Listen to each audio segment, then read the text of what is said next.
Ça, c'était moi avant. Et ça, c'était moi 6 mois plus tard, avec 23 kilos en moins. Et à ce moment-là, je pensais avoir tout compris sur la perte de poids. Il y a pas longtemps, mon coach m'a demandé de perdre quelques kilos et je me suis dit, pas de souci, je sais comment faire. Sauf que quelques semaines plus tard, j'ai commencé ma perte de poids avec plus 1 kilo. Et ça m'a bien fait chier, je dois bien l'avouer. Et j'ai compris pourquoi. Parce que la perte de poids n'a rien à voir avec la nourriture. Dans cette vidéo, je vais te montrer tous les blocages psychologiques qui t'empêchent de perdre du poids. Et à la fin, je te poserai la question qui change tout. Qu'est-ce qu'il se passerait si tu osais devenir la personne que tu veux vraiment être? Moi, c'est Jérém et sur cette chaîne, je te partage tout ce que j'apprends depuis que j'ai osé croire en moi. Et avant de retourner à la vidéo, si toi aussi tu veux oser, je te laisse t'abonner. C'est parti.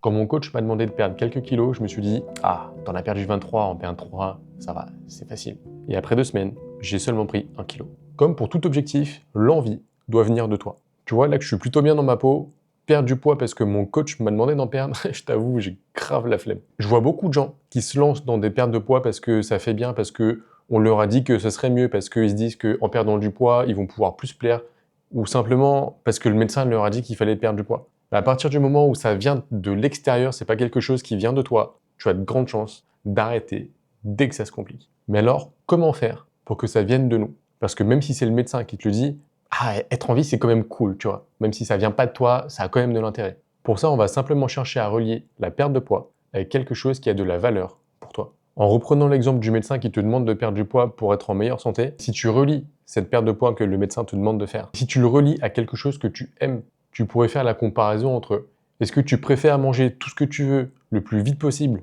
peu importe les conséquences, ou est-ce que tu préfères pouvoir partager ces moments avec tes proches, avec tes amis, avec ta famille pendant encore de nombreuses années. Parce que ouais, on verra plus tard que tu peux continuer à manger ce que tu veux et quand même être en bonne santé. Et ça, c'est important. En prenant le deuxième exemple qui était pour plaire aux autres ou pour le regard des autres, ce qui est aussi une motivation qui vient de l'extérieur, en te lançant dedans avec cette motivation qui vient de l'extérieur, à la moindre complication, forcément, tu risques d'abandonner. Parce que, flemme, tu vois, c'est pas pour toi que tu le fais. Et le pire dans tout ça, c'est que si tu abandonnes à ce moment-là, en plus, ton estime de toi va réduire. Parce que tu te diras que tu mérites pas l'attention des gens. Alors que si simplement tu cherches à le relier à quelque chose qui te plaît, par exemple, si tu aimes les jeux vidéo, tu te dis que au lieu de courir après des quêtes dans des jeux vidéo, tu peux le faire simplement dans la vraie vie. Tu vas te fixer un objectif de perte de poids à un instant T, en trouvant cet équilibre qui te permet de te sentir bien, et plutôt que d'avoir que des quêtes virtuelles, tu as des quêtes dans la vraie vie, tu vois, ça peut être hyper stylé. En cherchant comment perdre du poids, est-ce que rajouter du sport en plus à côté, c'est bien, puis ça peut te faire des quêtes secondaires avec le sport. Tu as compris le principe, d'associer la perte de poids à quelque chose qui a de la valeur pour toi. Là, comme ça, un truc qui me vient spontanément, si tu as des enfants, les voir grandir et leur transmettre de quoi être en bonne santé, ça peut être cool quand même. Ce qui compte vraiment, le plus important, c'est que ce soit quelque chose qui vienne de toi, qui parte de toi et que tu fasses pour toi. Après, on a différents types de phases de perte de poids. Il y a la phase où t'es pas bien dans ta peau. Quand j'étais à 93 kilos, clairement, j'étais pas bien dans ma peau. Et c'était assez facile de perdre du poids. Parce que la douleur que j'avais à rester à 93 kilos et être mal dans ma peau était plus forte que la douleur de perdre du poids. Et de l'autre côté, tu as la perte de poids quand tu es bien dans ta peau et que tu dis « Ah, je peux aller quand même optimiser tout ça. » Parce que je pense que tu l'as bien compris, là, perdre 2-3 kilos, flemme de ouf. Pourtant, ça rendrait bien, hein, mais flemme de ouf. Et une fois que l'envie part de toi, il reste une autre problématique. Ton cerveau ne cherche pas juste à perdre du poids, il cherche à devenir quelqu'un. Et ça, c'est le point le plus important qu'on voit à la fin de la vidéo. Alors, il est mignon, lui. Je sais pourquoi je vais le découper comme ciboule. C'est hyper stylé en plus. De nos jours, on voit beaucoup de bodybuilders ou d'influenceurs qui sont découpés, qui sont sculptés comme pas possible. On est inondé de ça sur les réseaux, partout, tout le temps, tous les jours. Enfin, en tout cas, dans mon feed, c'est comme ça. Je sais pas comment c'est dans le tien, mais dans le mien, c'est comme ça. Et ça fait que, pour la plupart des gens, les objectifs sont biaisés à vouloir être aussi sec pendant toute l'année. Est-ce que tu sais pendant combien de jours par an ils ont cette condition-là? Et est-ce que tu sais quel est l'envers du décor pour atteindre cette condition-là? Fatigue chronique, baisse d'énergie, dérèglements hormonaux, et j'en passe et j'en passe. Personne n'a fiché physique à l'année parce que c'est intenable physiquement et mentalement. Plus de vie sociable et leur vie tourne à 100% autour de leur physique. Ton cerveau, c'est un peu comme un thermostat. Si tu baisses le chauffage trop fort et pendant trop longtemps, ton cerveau va tout rallumer en mettant le chauffage à fond. Et là, quand je parle de mettre le chauffage à fond, on parle de reprendre quelques kilos. Et je suis passé par là, je t'assure que ça fait pas plaisir, après des mois à faire attention. Ça m'a vraiment fait chier quand même. Alors comment rééquilibrer ta perception de ton physique? Regarde tes proches, regarde dans la rue, qui est aussi sec que ce que tu vois sur les réseaux. L'idée ici, c'est simplement de te faire voir que, certes, les résultats qu'on voit sur les réseaux sont exceptionnels, mais ça court pas les rues, Parce que sur les réseaux, on voit beaucoup plus le côté sensationnel, le côté exceptionnel, mais dans la masse noyée dans tous les jours, ça court vraiment pas les rues. Ensuite, est-ce que tu es prêt à avoir leur vie, à avoir leur routine, leurs restrictions alimentaires et les effets secondaires qu'ils ont pour avoir ce physique? Et l'idée dans cette deuxième étape, c'est que tu puisses voir qu'atteindre ce physique, c'est énormément de sacrifices au quotidien. Maintenant que tu as de nouvelles perspectives, je te laisse me dire en commentaire quel était ton objectif avant et quel est ton objectif maintenant. Bah ouais, c'est vrai. Puis c'est vrai que quand je regarde la télé, quand je fais un truc inconfortable, j'ai tendance à aller manger pour compenser. Ok, là, on a vu les deux objectifs externes qui nous bloquent. Maintenant, on plonge dans ce qui se passe à l'intérieur, parce que c'est là que ça devient vraiment intéressant. Tu sais pourquoi tu craques tous les soirs devant le frigo à 22 h? Ton cerveau cherche des endorphines, pas des calories. Ça lui sert à compenser l'ennui, le stress, la solitude, la dépression, l'inconfort, et j'en passe et j'en passe. Le truc, c'est que c'est un soulagement, certes, qui est immédiat et qui marche très bien, mais c'est éphémère. Et ça renforce le cercle de manger égale réconfort, manger égale réconfort. Au fur et à mesure, ton cerveau devient un drogué avec les shoots d'endorphines, que ce soit avec la nourriture ou, je sais pas si tu as remarqué, mais ça marche de la même façon, avec la cigarette, l'alcool, le scroll et encore plein d'autres choses. Mais alors, comment sortir de ce cercle? Premièrement, prends conscience de ce que tu manges. L'exercice qui marche vachement bien là-dessus, c'est écrit quand tu manges, simplement. Tu vois que tu manges un truc, prends un papier et note-le. Ça va te permettre de conscientiser à chaque fois que tu manges. Deuxièmement, quand tu vas manger, demande-toi si tu manges vraiment parce que tu as faim ou si tu manges pour combler quelque chose. Vraiment, joue le jeu, prends 3 secondes, pose ta main sur ton ventre pour vraiment conscientiser la question et pose-toi la question. Moi, je t'avoue que dans 95% des cas, voire 99% des cas, j'ai pas faim.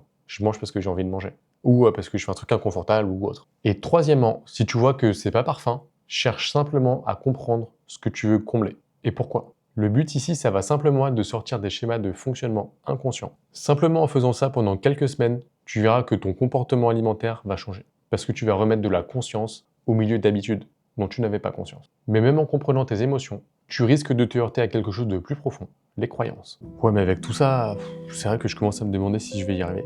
Je suis peut-être pas fait pour ça. De toute façon, c'est toujours pareil. Je suis emballé, je m'enflamme et puis après, j'arrête et j'arrive à rien. C'est ma génétique, je n'ai aucun contrôle, je sais pas comment faire. Si tu savais le nombre de fois où j'ai entendu ça, mais à chaque fois, les gens, ils en sont persuadés. Le truc, c'est comme faire du vélo, t'es tranquille là, comme ça, et puis tu vois un arbre, et tu veux surtout pas taper l'arbre. Et plus tu le regardes, plus tu te rapproches de l'arbre. Et forcément, au bout d'un moment, tu vas le taper l'arbre. C'est ce qu'on appelle l'effet Pygmalion. Et ici, c'est plutôt négatif. En résumé, c'est l'effet où tu crées ta prophétie auto-réalisatrice. Que tu penses que tu en sois capable ou pas, dans les deux cas, tu as raison. Ça touche aussi à l'identité. Et c'est le point qu'on voit à la fin. Alors, si ton cerveau peut saboter tes efforts, est-ce qu'il est capable de les décupler? La bonne nouvelle, je pense que tu l'as compris, c'est que oui. Parce que l'effet Pygmalion, il marche dans les deux sens. Pour ça, demande-toi simplement quelle prophétie autoréalisatrice tu veux réaliser pour toi. Qui tu veux être? Dans combien de temps? Avec quelle silhouette? En faisant quelles activités? Et si tu veux vraiment augmenter tes chances, cherche tous les obstacles qui pourraient t'empêcher d'y arriver. Je t'assure qu'avec ça, tu auras beaucoup plus de chances d'atteindre tes objectifs. Bon, ok, mais même avec une bonne mentalité, il reste encore un problème majeur, la frustration. Ok, mais en vrai, flemme de manger du riz et du poulet tous les jours. Puis, j'ai pas envie de peser tout ce que je mange. Bon, je te rassure, on n'est pas obligé d'en arriver là. C'est pas parce que moi, j'ai un palais Doberman que toi, t'es obligé d'en passer par là. Vraiment pas. Le plus important, c'est que tu apprécies le process dans lequel tu es. Parce que sinon, tu pourras pas tenir dans la durée.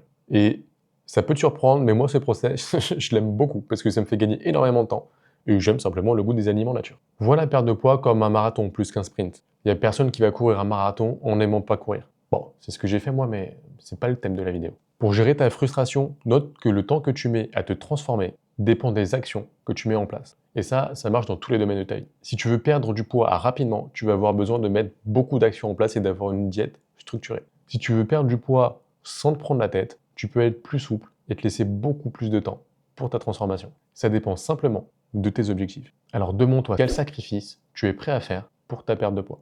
Si t'es pas prêt à en faire beaucoup, prends ton temps et prends conscience que ta transformation prendra plus de temps. Si tu es très chaud et que tu veux faire beaucoup de sacrifices pour avoir des résultats rapidement, fais quand même très attention à ta diète, fais bien attention à tes macros et micronutriments pour pas créer de carence en quoi que ce soit. Une fois que tu as trouvé ton équilibre pour gérer la frustration vis-à-vis de ta diète, il va nous rester un dernier obstacle, le regard des autres. Ah mais attends, si je veux perdre du poids, ça veut dire que les autres ils vont me voir manger différemment? Putain, mais qu'est-ce qu'ils vont dire? Ils vont se moquer de moi encore ou quoi? Inconsciemment, nos proches nous conditionnent à rester tel qu'on est. Simplement parce qu'ils veulent qu'on soit bien et heureux dans notre vie. Le truc, c'est que si t'es pas bien comme t'es, ça va être compliqué d'être heureux et bien dans ta vie. J'ai eu le cas quand j'ai fait ma prise de masse, j'ai eu le cas quand j'ai fait ma sèche, J'ai le cas quand j'ai quitté mon taf, j'ai le cas quand je suis parti faire mon tour du monde, j'ai le cas quand je me suis mis à courir. Ça arrive régulièrement.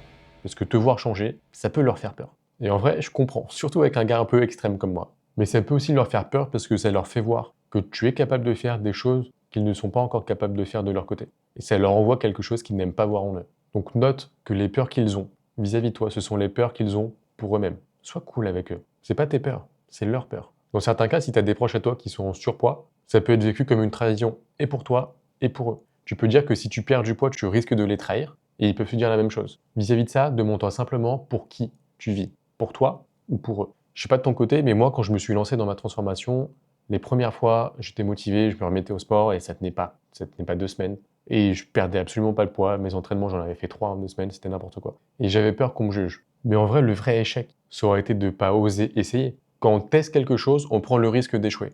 Certes, mais on prend aussi le risque de réussir. Parce que c'est seulement si tu ne fais rien que tu auras la certitude de ne pas y arriver. À partir du moment où tu testes et tu te relèves après chaque échec, tu restes en mouvement et tu augmentes significativement tes chances d'y arriver. Plutôt que de combattre ton entourage, comment faire pour le transformer en allié. Pour ça, le truc qui marche vraiment très bien, c'est simplement de les impliquer dans le processus que tu fais. Là, on parle de perte de poids, partage-leur que tu es dans une démarche de perdre du poids pour pouvoir te sentir mieux dans ta peau ou pour une autre raison, et simplement que tu comptes sur eux pour te soutenir dans cette épreuve.